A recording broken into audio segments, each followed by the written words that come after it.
Welcome to Hananiah Theological College. This is your Communicative English Skills course, INLA 101. Lesson 7, Grammar.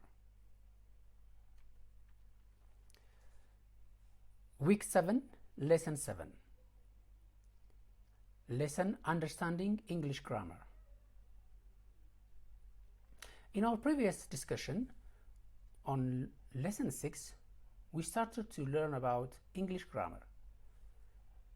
Today, this lesson is a continuation of our previous lesson, which is on English grammar.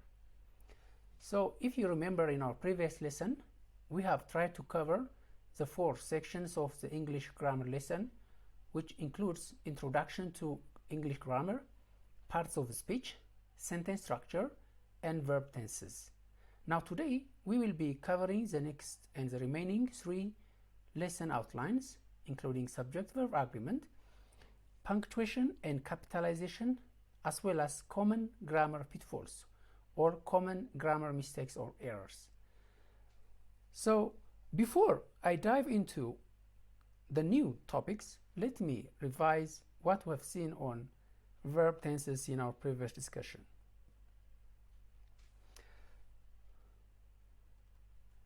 So verb tenses. So in our previous discussion, we have tried to see the 9 verb tenses in English language, which includes 3 present tenses, 3 past tenses, and 3 future tense categories, which includes simple present, present continuous, present perfect, and past simple, past continuous, past perfect, as well as future simple, future continuous, and future perfect. So just for your convenience, we have seen that a present simple is a tense which is used to describe habitual actions, general truths, and scheduled events. It is formed using the base form of the verb. For example, when we say, she walks to school every day, now the concept every day indicates that it is a scheduled event or a general truth or something habitual that she walks to school every day. So whether the word every day is there or not, she walks to school is a simple present. We only use the word walk, and we add s because it is the subject is third person singular she. And when you come to present continuous, a present continuous tense, this tense is used to describe actions that are happening at the moment of speaking or around the current time. Present continuous is formed using the present tense of the verb to be and the present participle of the main verb, which is, are plus the verb 1 and ing. For example, they are playing football in the park. So the subject is third person plural they, and we've used the word are playing, play and ing. So this is the present continuous tense, and the past perfect, this tense is used to describe actions that were completed at some point in the past but have a relevance to the present. This tense is formed using the present tense of the verb to have and past participle of the main verb. For example, I have finished my homework. So we've seen that have plus finished. Finished is the verb 3 form of the verb, and I use have because the subject is I, first person singular. So this is what we've seen as present perfect. So when we discussed on the past tenses, we've seen that a past simple or a simple past is this tense is used to describe actions that were completed at a specific point in the past. It is formed using the past form of the verb. So for example, she visited her grandmother last weekend. So the subject is she and the verb is visited. We said visit is the main verb and visited is the past form of the verb. So you simply use the past verb or a verb to describe or to use a simple past tense. And a past continuous tense is a kind of tense which is used to describe actions that were going or ongoing at a specific point in the past. It is formed using the past tense of the verb to be and the present participle of the main verb. So, for example, they were studying when the power went out. So they plus were studying. Were is the past form of are, and studying is the ing form of the verb study. So they were studying. This is a continuous action. They were studying when the power went out. And the sixth tense is past perfect. A past perfect tense is a tense used to describe actions that were completed before a certain point in the past. It's formed using the past tense of the verb to have and the past participle of the main verb. For example, he had already left when I arrived. So we have seen two actions here. The first action is we had left, the other one is I arrived. So he had left is one, I have arrived is another. So the two actions are both in the past, but the previous past action is written he had already left when I have arrived. So the previous past action is he already left. That should be written in past perfect. He had already left when I arrived. I arrived is simple past. He had already left or he had left is a past perfect. So we use here a past perfect. We want to show that this action, the action that he had left, is an action which happened before I arrived. So if there are two actions in the past, the previous past action is described in past perfect. And when we come to the future simple tense, the future simple, this tense is used to describe actions that will happen in the future. It is formed using the base form of the verb with will or shall. So for example, they will go to the bench next weekend. So they is the subject, will plus go is the future simple. So will go, go is verb 1. They will go to the bench next weekend. So next weekend is a kind of a verb which tells you that this action is in the future. So whether you used this adverb or not, this is clearly a simple future because the structure says will plus go. Sometimes you can say they shall go. So whether you choose will or shall, both indicates the simple future. And when you come to a past continuous, a future continuous, a future continuous tense is a tense used to describe actions that will be ongoing at a specific point in the future. It is formed using the future tense of the verb to be and the present participle of the main verb. So just remember what we've seen with past continuous and present continuous. So future continuous has the same kind of continuity, but it is in the future. For example, this time tomorrow, I will be working on my project. So when I say I will be working, will plus be plus ing verb, I will be working on my project.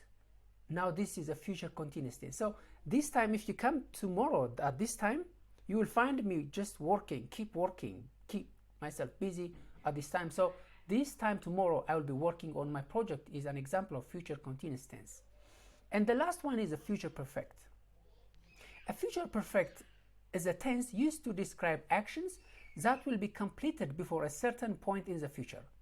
It's formed using the future tense of the verb to have and the past participle of the main verb. So for example, by next year, she will have graduated from university. So she plus will plus have plus graduated. So she will have graduated. This is a structure, and the difference between the other future tenses is a future perfect tense. It describes an action that will be completed before a certain point in the future. So it's a little bit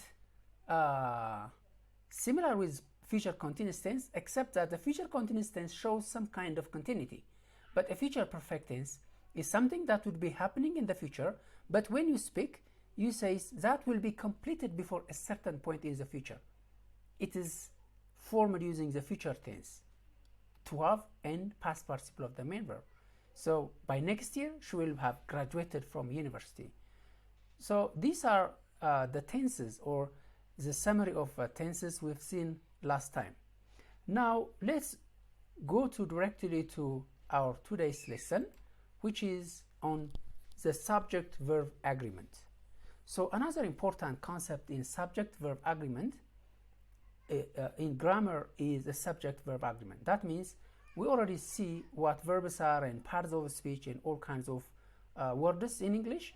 But when you join the subject with the predicate or the subject with the verb, you have to make sure that they should agree. If there is some kind of contradiction, that would be wrong. So the meaning of subject-verb agreement is a subject-verb agreement is a crucial aspect of English grammar. It refers to the fact that the subject and the verb in a sentence must agree in number. When we say in number, means we have two numbers, plural number and singular number. In other words, if the subject is singular, the verb must be singular. And if the subject is plural, the verb must be plural. This agreement helps to ensure that sentences are grammatically correct and easy to understand. So let's see some examples. So for example, when we see a subject-verb agreement, when we say he plays, now we have to say he plays. If we say he play, that will be wrong, because the subject he must go with the verb plays. S, we have to add S because of the subject. But if we say I play, if I say I plays, that would be wrong. So for subjects like he, she, and it, third person singular subject, we have to add S or ES to the verb. And the other is if we've used the plural subjects like I, you, or we, you can simply use the main verb without adding S or ES. So this is an aspect of subject-verb agreement. So let's come to the other important point, which is capitalization and punctuation. In punctuation and capitalization, the meaning of punctuation and capitalization here is punctuation and capitalizations are essential elements of written English that help convey meaning and clarity in your writing. Proper punctuation and capitalization can make your writing easier to understand and more professional. So let's see some examples. Here are some key pointers to remember.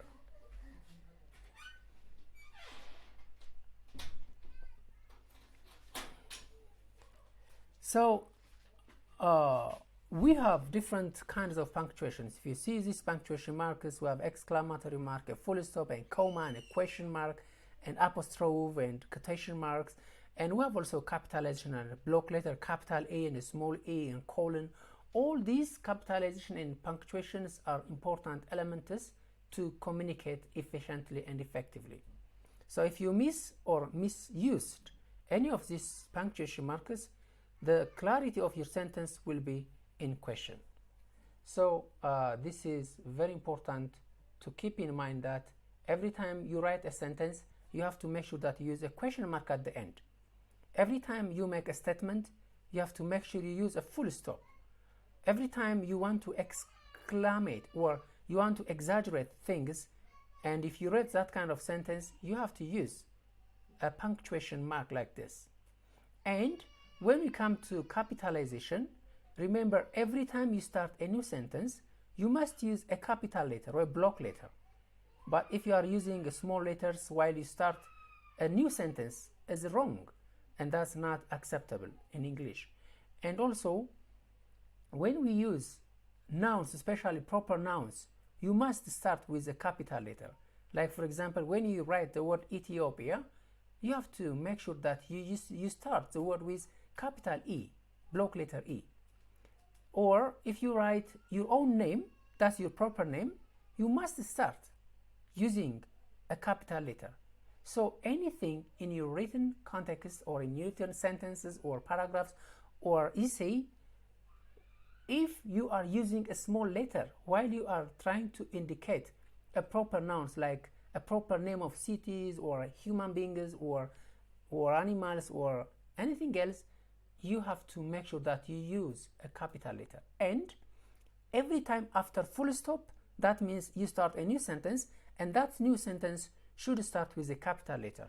So that's capitalization, and punctuations are using all these markers. So you can have plenty of resources to make sure the difference between different kinds of punctuations, and you have to exercise them so that you can master that skill. So let's move to another important concept in English grammar, and which is common grammar errors. or common grammar pitfalls. So we have plenty of regular errors that people usually commit. So we have to make sure that we master those problems and avoid while we are using. So for your convenience, we have selected the most common errors we usually commit in English language and try to help you to show how this error happened and how we can remove or avoid committing these kinds of mistakes. So the lists are given here. We'll be looking at grammar errors such as lack of parallel structure in sentence, misplaced and dangling modifiers, pronoun antecedent agreement, incorrect word usage, run-on sentences and comma splices, double negatives, and using me instead of I, and so forth. So these are some of the common grammar errors we are going to cover. So let's go dive in. The first among the list is lack of parallel structure. So what does it mean? Lack of parallel structure in a sentence occurs when items in a list of parts of a sentence are not grammatically parallel in structure. You know that the word parallel means something that they go together. They go together. So you have to make sure that things or words which they should go together, they have the same kind of pattern, should go together. If you start some kind of pattern, you have to keep using that pattern. But if you are using a kind of structure of pattern or parallelism which is not the same as or similar with what you have started, that will be wrong, as grammatically unacceptable. That kind of errors, or we call them lack of parallel structure. This means that the item or parts should be presented in a consistent grammatical form. So the word consistency is important here, such as using the same verb tense, the same type of phrase, the same grammatical structure. So this is lack of parallel structure. So let's see some examples how lack of parallel structure is important. So we've seen one incorrect sentence and one correct sentence. So the one which makes error in the left and the one which is corrected will be found in the right side. So look at that, the incorrect one. She likes hiking, swimming, and to ride a bike. Now you can see there is something incorrect. That is, the person who constructs the sentence says she likes hiking. Now it's ing. Swimming, ing. Now we are logically expecting to have riding, not to ride. So this would be incorrect, and the correct one will be she likes hiking, swimming, and riding a bike, not to ride a bike. To ride is verb to be, and riding is ing, gerund. So you have to make sure that whenever you construct a sentence structure, you have to use the same kind of parallelism. So hiking, swimming is not parallel with to ride. Rather, hiking, swimming is parallel to riding. So that's one example. Let's go to another example. He enjoys reading, to write, and playing video games. Look at that. He enjoys reading, to write, and playing video games. Look at that. Which one is weird? We've seen reading is now ing, playing video games is ing, but here it comes to write. So the correct one is he enjoys reading, writing, and playing video games. So let's go another example. The concert was both exciting and it was fun. So why it is incorrect? We cannot see something parallel here. The concert, the correct one. The concert was both exciting and fun. So instead of making it was, we can simply say exciting and fun. Another example. She is intelligent, kind, and has a good sense of humor. So instead, we have to correct it like she is intelligent, kind, and humorous. Because if we start listing intelligent, kind, the third should be just humorous, not like a different structure, a different parallel. So that's what the concept of parallelism is. If you just start by listing adjectives by making comma, you have to bring another adjective. So humorous is adjective, but humor is a noun. So the same word you can express in different ways, but a parallel sentence, the one which is really expected to be constructed in English, is the one which is on the right. She is intelligent, kind, and humorous. So this is how we can understand the problem of parallelism in structure in English, and we can avoid it. Good. So let's move to another important concept, which is common mistakes in English. That's called dangling modifiers. So dangling modifiers, or misplaced and dangling modifiers. So they have related concepts. They are related concepts. So misplacing or dangling modifier. So let's start defining what's a misplaced modifier and what's a dangling modifier. A misplaced modifier is a word, a phrase, or a clause that is improperly separated from the word it modifies or describes. So modifier means a kind of adjective.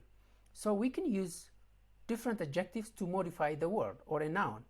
But whenever we use a pronoun, or an adjective to modify the word, if that word or phrase is improperly separated from the word it modifies, that we call it a misplaced modifier. Place means a place where we have to place something, but when I say misplaced, it's in a wrong place. This separation can create confusion or ambiguity regarding the intended meaning of the sentence. I will see examples later on. Let's go to dangling modifier. So the difference between misplaced modifier and dangling modifier is that a dangling modifier is a word, a phrase, or a clause that does not clearly and logically modify any word in the sentence. This can lead to confusion, awkwardness in a sentence meaning. So let's see some examples of misplaced and dangling modifiers. So let's look at this example. It says, I only told him yesterday. I only told him yesterday. Now we have used the word only, that's a modifier, but we're not really clear what does this only want us to modify. Instead, if we say, I told him only yesterday, now it's clear. Our concept is, our intention is to say that I never told him before, but the first time I told him is just yesterday. So that's the meaning of only here. But if you use here, I only told him yesterday, it's not clear what does the word only is modifying. That's called misplaced modifier. So you have to use those kinds of modifiers in a correct place where you exactly want to modify. So the person in this context want to modify the time yesterday, and therefore it should be placed here after him. Another example. Walking down the street, the trees looked beautiful. Now this is a kind of awkward sentence because the modifiers in this context are dangling. So instead, walking down the street, I saw beautiful trees is a correct one. So if I say I saw beautiful trees, now it is very clear and there is no confusion and awkwardness here. The modifier walking down the street does not have a clear connection to the subject of the sentence. But here we have seen I saw beautiful trees. So the word I, the subject I, is really important here in order to avoid this dangling modifier. Well, let's move to another grammatical or common error in English. That's called pronoun antecedent agreement. So what does it mean? Pronoun antecedent agreement refers to the need for a pronoun to agree in number, in person, and gender with its antecedent, the word to which the pronoun refers. Pronouns must agree with their antecedent in number, in person, and gender. That means if the antecedent is singular, the pronoun must be singular. If the antecedent is plural, the pronoun must be plural. Additionally, the pronoun must match the gender and person of its antecedent. Let's see some examples. Look at here. Number one, each student should bring their book to class. Look, each student should bring their book to class. Now, the sentence begins with each. Now, this is the pronoun each. What does this pronoun refers? Does each is a singular or a plural? Of course, each is a singular. So if we say each, the other pronoun must be there. Is that correct? No. Look at that. The correct one is each student should bring his or her book to class. Why? Because the antecedent, the antecedent word each must follow the pronoun singular pronoun. Third person singular, his or her, not there. If we have seen the word there here, the antecedent each should not be here. So that's one. Another example. The team has lost their way. What is antecedent here? It says the team. Is the team a singular or a plural? The team has lost its way. You see, in the correct form of the sentence, we've seen that it is a pronoun which is a singular pronoun. So because the subject is a singular, we have to use the pronoun is also singular. That's why I say pronoun antecedent agreement. The antecedent is the team and the pronoun should be its, not there. The same thing here. The antecedent word is each student and the pronoun should not be there, but instead it should be his. Let's see the third example. Every doctor must update their credentials. Every doctor must update their credentials. Now we have the word every, that is antecedent word is every doctor. So if we have every doctor at the antecedent, what should be the pronoun? Is she there? No.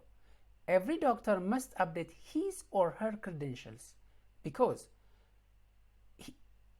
because his or her agrees with the gender neutral doctor. So when it says a doctor is a singular, therefore we have to use a singular pronoun. That's either his or her. So this is the other one. And let's move to another regular or common mistakes in English grammar. That is run-on sentences. What's the meaning of run-on sentence? A run-on sentence occurs when two or more independent clauses are joined together without a proper punctuation or conjunctions. This can make the sentence long and confusing. So this sentence is usually happened when you try to construct complex sentences. Those complex sentences are usually composed of clauses, that's independent clauses, or sometimes one independent and dependent clauses. So whenever you construct a complex sentence, by joining clauses, you have to make sure that you use proper punctuation and conjunctions. If you don't use those punctuations and conjunctions, you will end up making run-on sentences, which is grammatically wrong. Let's see this example. I like to read books. I find them relaxing. Now, it says, I like to read books. I find them relaxing. We have no comma, or we have no punctuation mark, or we have no conjunction word. So it's really not clear that what the writer wants to communicate in this sentence. So this should be corrected like this. I like to read books because I find them relaxing. So we have introduced the word because here, because these two clauses should be joined correctly so that we can avoid run-on sentences. So let's see some more examples on run-on sentences. Incorrect sentence. I wanted to go to the store. I need to buy some groceries. Note that there is no punctuation mark or there is no conjunction here. It simply says, I wanted to go to the store. I needed to buy some groceries. But look at the correct one. I wanted to go to the stores. Period. That's full stop. I needed to buy some groceries. So sometimes people want to make like long sentences or complex sentences, but they usually commit errors or mistakes. So sometimes it is really better to write two independent sentences, which is a correct punctuations and capitalizations as rather than using long sentences which are confusing and not clear. So instead of writing this with no full stops, you better use a full stop and make them two sentences, but they are still logically connected. We sometimes feel like because we have two separate sentences, our sentences are not connected. No, it's not the case. You can connect the sentences logically without using punctuation, without using conjunctions, because these punctuation marks themselves serve as a connecting element. So another example: she likes to dance, he prefers to sing. Now we don't have any punctuations mark or conjunctions here, so it's really kind of awkward. So the correct one is she likes to dance, comma, but he prefers to sing. You can compare the two sentences. Then the first one is a run-on sentence, and when you correct it, it looks like this.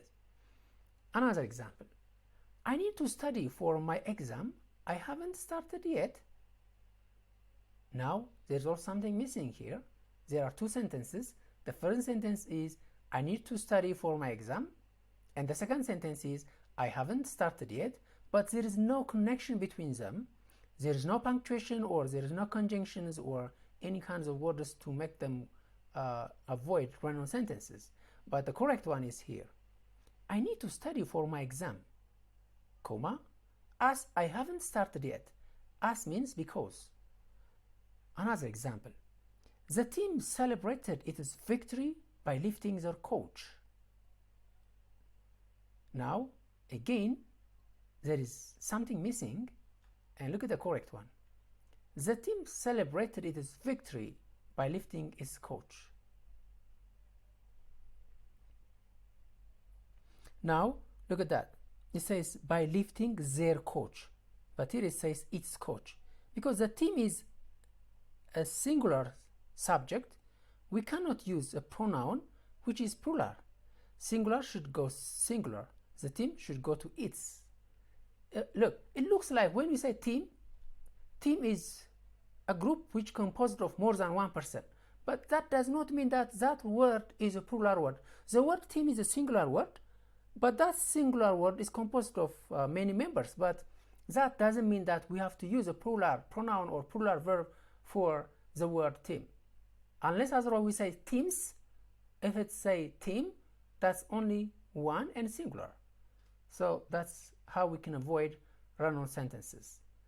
Let's go to another element of grammatical error. That is double negatives. So double negatives, as the word indicates here, if you are using two negatives in a single sentence, that two sentences makes the sentence positive. The problem is, if the person wanted to use a negative sentence, he should avoid double negatives. If he doesn't want to refer a double negative, he has to use a positive sentence. So in any way, double negatives are not acceptable and they are grammatically wrong. The meaning of double negatives in English grammar is use of two negative words in a same clause, which often results in a positive meaning. In standard English, double negatives are considered non-standard and are generally avoided for clarity and correctness. Let's see some examples. I don't want to not travel. Look, I don't want not travel. You might have heard like some people are saying, I don't want not travel. So they use two negatives. The word I don't is negative, and again no is also negative. If they are using two negatives, now this sentence has no meaning, or the meaning means I want to travel. Obviously, the person who constructed this sentence, or the person who says this statement, wants to say that he doesn't want to travel. So instead of I don't want not travel, the correct one is I don't want any travel. Or you can say I want no travel. No travel. You have to avoid one of the two negatives to make it correct. Another example. She didn't tell me nothing about it. Look, didn't is negative, nothing is negative. It means also positive. So this is wrong. And the correct one is, she didn't tell me anything about it. We have to avoid nothing or replacing by anything, just like no trouble is any trouble. I can't hardly wait to see the movie. Again, we have two negative words. Hardly is a kind of negative, and can't is negative, so you cannot use that. You have to choose either of the two. Like, I can hardly wait to see the movie. Another example, I haven't never seen a crocodile. Haven't and never, both are negative. So instead, I have never seen a crocodile will be correct. All right, let's move. The other important grammatical error, common grammatical mistake we use in English, and we have to make sure that we avoid, is incorrect word usage. What does it mean? Incorrect word usage refers to the use of a word that does not fit in the context or meaning intended in a sentence. This can lead to confusion or miscommunication. Here are 3 examples of incorrect usage. Number 1, the weather is affecting my mood. Look at that, the word effect. Effect should never be used. So the person wants us to say, the weather is affecting my mood. So effect is the result, but affect is the verb which wanted to be communicated by the speaker here.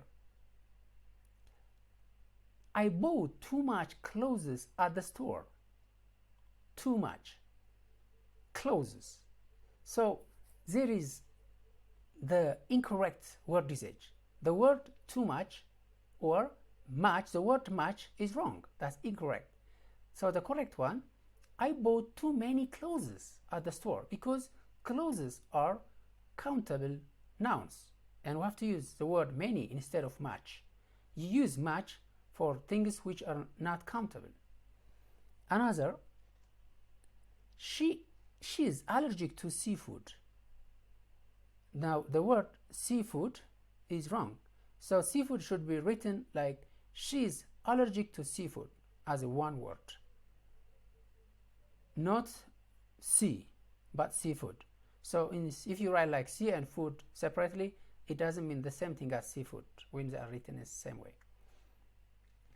The last example, the dog wagged its tail. The dog wagged its tail. So look at that, the word it's. If you say apostrophes, it's different, the meaning is different.